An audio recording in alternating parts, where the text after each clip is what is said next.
Hello students, my name is Rimsha. I am teacher of class 6 from Adela International School. Open your science books. हम इसके chapter 2 पढ़ रहे थे components of food. ठीक, last class में हमने इसमें फैट्स के बारे में पढ़ा कि हमारे लिए फैट्स कितने क्या इंपॉर्टेंट होते हैं, कितनी हमें वो एनर्जी देते हैं और कौन कौन से ऐसे सोर्सेज होते हैं जिनसे हमें फैट्स मिलते हैं. ओके, अब हमें यहाँ से पढ़ना है डेली इंटेक ऑफ फैट्स, मतलब हम दिन में हमें कितना फ़ैट लेना चाहिए अपने पूरे दिन में और कितना नहीं. ठीक है. An average adult requires about 75 grams of fats per day. मतलब कि एवरेज अडल्ट जो होता है उसको एक दिन के अंदर 75 ग्राम्स ऑफ फैट चाहिए ही होता है. ठीक है. एवरेज अडल्ट हो गया यानी कि जैसे जो बड़े लोग होते हैं, ठीक है, वो एवरेज अडल्ट होता है, ना बच्चे और ना ही बहुत ज़्यादा एज वाले लोग, मतलब ना ही सीनियर सिटीजन्स जो होता है वो नहीं. जो एवरेज अडल्ट होता है उसको एक दिन के अंदर 75 ग्राम्स ऑफ फैट चाहिए ही चाहिए होता है. ठीक है. 1 ग्राम फैट में 37 किलो जूल्स ऑफ एनर्जी होती है. ठीक है, which is much more than the energy provided by 1 gram of carbohydrates, that is 17 kilo joules. ठीक है. 1 ग्राम फैट के अंदर 37 किलो जूल्स ऑफ एनर्जी होती है, जबकि कार्बोहाइड्रेट्स 1 ग्राम कार्बोहाइड्रेट्स में 17 किलो जूल्स ऑफ एनर्जी होती है. ठीक है, यानी कि फैट के अंदर उससे ऑलमोस्ट डबल एनर्जी होती है, बल्कि थोड़ी सी डबल से भी ज़्यादा ही एनर्जी होती है. ठीक है. However fat requirement increases in special case. For example sports person, nursing mother etcetera need more fat. Excess of fat causes obesity. ठीक है. इसलिए जो किसी लोगों को फैट की ज़्यादा ज़रूरत होती है, जैसे कि अगर आप कोई स्पोर्ट्स पर्सन है या कोई नर्सिंग मदर है, यानी कि कोई ऐसी मदर है जो अपने बेबी को फीड कराती है. ठीक है, जो सारे काम भी करते हैं, घर के सब बहुत सारे काम होते हैं, जो ज़्यादा मेहनत वाला काम करते हैं उन सबको ज़्यादा फैट की रिक्वायरमेंट होती है. ठीक है. लेकिन अगर आप नॉर्मल कोई भी नॉर्मल इंसान है जो नॉर्मल काम करता है, ऑफिस में जाते हैं या फिर नॉर्मल स्कूल्स में जब बच्चे जाते हैं, तो वो कोई बहुत ज़्यादा मेहनत वाली एक्टिविटी तो करते नहीं हैं, इसलिए उनको नॉर्मल ही फ़ैट लेना चाहिए. एक्सेसिव फ़ैट नहीं ले सकते वो, क्योंकि जब ज़्यादा फैट हो जाता है, एक्सेसिव फैट हो जाता है, तो उसकी वजह से क्या हो जाता है, ओबेसिटी. ओबेसिटी मतलब होता है मोटापा. जब हमारा वेट बहुत ज़्यादा बढ़ जाता है तो उसको हम बोलते हैं ओबेसिटी. जैसे कि ये जो है आप पिक्चर देख रहे हो, ये एक ओबीज़ है. ओबीज़ यानी कि इसको ओबेसिटी है. जब हमारा वेट बहुत ज़्यादा बढ़ जाता है तो हमें ओबेसिटी हो जाती है. इसलिए हमें एक लिमिट में ही फ़ैट्स लेने चाहिए, ज़्यादा फैट्स हमें नहीं लेने चाहिए.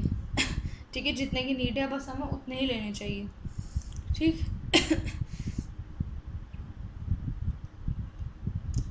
अब नेक्स्ट है हमारा प्रोटीन्स. ठीक. Most parts of our body like muscles, nails, hair are made up of proteins. हमारे प्रोटीन से बहुत सारे बॉडी पार्ट बने हुए हैं. जैसे हमारे मसल्स प्रोटीन से बने हुए हैं, हमारे नेल्स प्रोटीन से बने हुए हैं और हमारे हेयर में प्रोटीन से बने हुए हैं. ठीक है, ये सब चीज़ें हमारी प्रोटीन से ही बनती हैं. ठीक है. Proteins are known as body building foods because they are important for the growth our body. ठीक है. प्रोटीन्स क्या होते हैं, बॉडी बिल्डिंग फूड कहलाते हैं, क्योंकि ये क्या करते हैं, हमारी बॉडी को ग्रो करने में हेल्प करते हैं. हमारी बॉडी की जो ग्रोथ होती है वो कहीं ना कहीं प्रोटीन्स पर ही डिपेंड करता है. तो जितनी ज़्यादा हम प्रोटीन्स लेंगे हमारी बॉडी बिल्डिंग उतनी ही ज़्यादा अच्छी होगी. तो यानी कि जब आपको बॉडी बिल्डिंग का करने लगते हैं, जब लोग एक्सरसाइज जिम वगैरह जाकर अपनी बॉडी मेंटेन करना चाहते हैं, मसल्स, ट्राइसेप्स, बाइसेप्स चाहते हैं, तो ज़्यादा प्रोटीन्स लेने लगते हैं. ठीक है. आपने देखा होगा कि वो ज़्यादा जो प्रोटीन आता है, प्रोटीन शेक्स पीने लगते हैं. ठीक है, बनाना शेक पीने लगते हैं, क्योंकि इनके अंदर ज़्यादा प्रोटीन मिलता है उनको.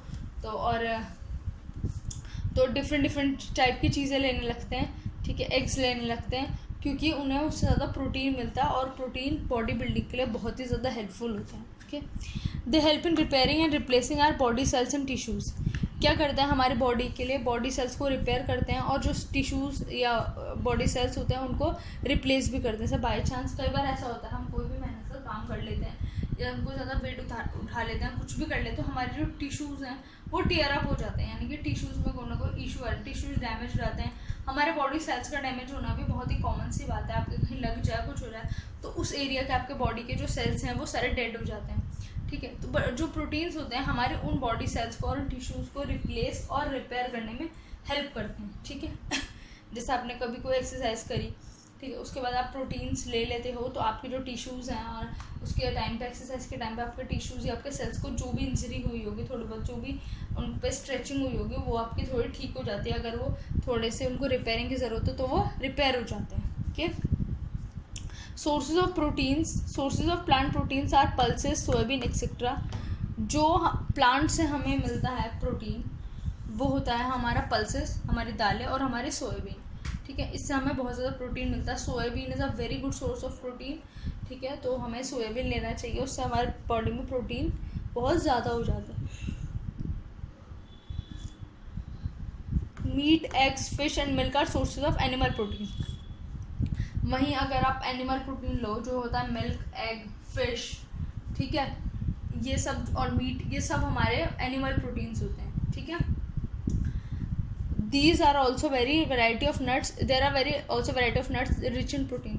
बहुत तरह के नट्स भी ऐसे आते हैं, ठीक है, जो प्रोटीन्स में, जिनके अंदर प्रोटीन्स बहुत ज़्यादा होते हैं, वो रिच इन प्रोटीन्स होते हैं। These includes peanuts, almonds and walnuts.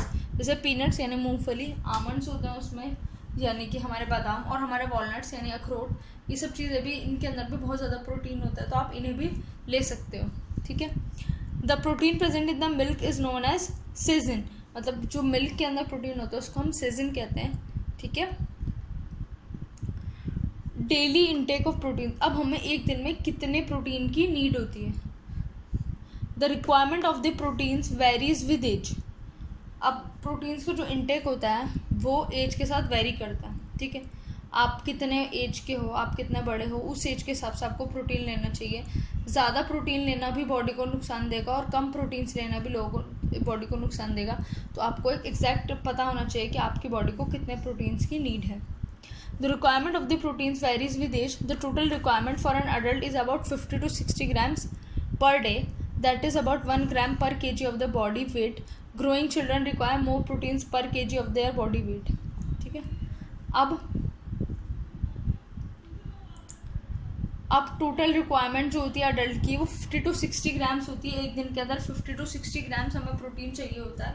यानी कि आपकी बॉडी क्या कहते हैं, आपकी बॉडी में जितना वेट है हर केजी के हिसाब से 1 ग्राम। ठीक है, अगर आपका जैसे 50 kg वेट है तो आपको 50 grams प्रोटीन चाहिए, 60 kg वेट है तो 60 grams प्रोटीन चाहिए।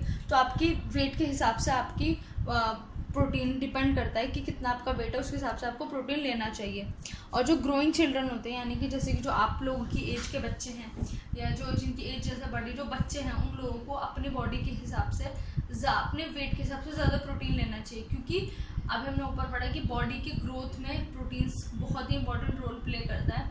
इसलिए बच्चों को ज़्यादा से ज़्यादा प्रोटीन लेना चाहिए ताकि उन्हें अपनी बॉडी में ज़्यादा से ज़्यादा उन्हें प्रोटीन मिल पाए और ज़्यादा अच्छे से अपनी बॉडी को वो ग्रो कर पाए। इसलिए उन्हें मिल्क दिया जाता है, पल्सेस खाने के लिए बोला जाता है, ग्रीन वेजिटेबल्स खाने के लिए बोला जाता है, इस वजह से ताकि उनकी बॉडी में एक प्रॉपर अमाउंट ऑफ प्रोटीन जाए और वो प्रॉपर अपनी बॉडी को अच्छे से ग्रो कर पाए, उनकी बॉडी में कोई भी इशू ना आए, उन्हें किसी भी तरह की कोई डिजीज़, कोई भी प्रॉब्लम ना हो। ठीक है। अब आपका नेक्स्ट टॉपिक है आपका विटामिन्स। ठीक है, विटामिन्स भी हमारी बॉडी के लिए बहुत ज़्यादा इंपॉर्टेंट होते हैं, जो हमें पता है ये भी वन ऑफ आर न्यूट्रिएंट है। ठीक। Vitamins are required in very small amount but are very essential for proper functioning of our body. Vitamins हमें इतने नहीं चाहिए होते हैं जितने कि हमें प्रोटीन्स, कार्बोहाइड्रेट्स, फैट्स चाहिए होते हैं, उतने हमें विटामिन्स नहीं चाहिए होते। ये बहुत छोटे अमाउंट में चाहिए होते हैं, बट ये बहुत ज़्यादा एसेंशियल, बहुत ज़्यादा ज़रूरी होते हैं हमारी बॉडी की प्रॉपर फंक्शनिंग के लिए। ठीक है। They help us in protecting our body against diseases. जो भी हमारी बॉडी में डिजीजेज हो जाती हैं उनसे लड़ने के लिए प्रोटीन्स बहुत ज़्यादा इंपॉर्टेंट होते हैं। ठीक है।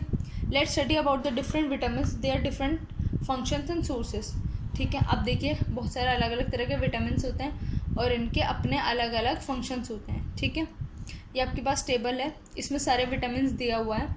ठीक, कि हमारे कौन कौन से विटामिन्स होते हैं और वो हमें कहाँ कहाँ से मिलते हैं और उनसे हमारे क्या क्या हमारे लिए बॉडी के लिए अच्छा होता है, हमें क्या क्या इसे लेना चाहिए और कौन से विटामिन से कौन से बॉडी पार्ट पे फ़र्क पड़ता है। ठीक है।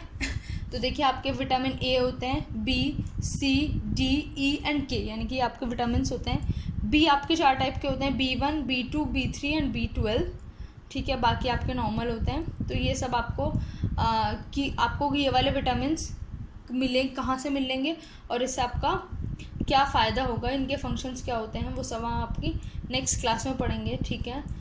आई होप इतना आपको समझ आ गया होगा। मैंने जो आपसे करने के लिए बोलता आपने वो कर लिया होगा। तो अब इसमें भी आपको ये करना है, आज प्रोटीन्स के आपको सोर्सेज लिखने हैं कि कहाँ कहाँ से हमें प्रोटीन मिलता है, ठीक है, और हमें कितना प्रोटीन एक दिन में लेना चाहिए, ठीक है। और विटामिन्स क्या होता है उनको मैं आपको नेक्स्ट क्लास में समझाऊंगी, ओके।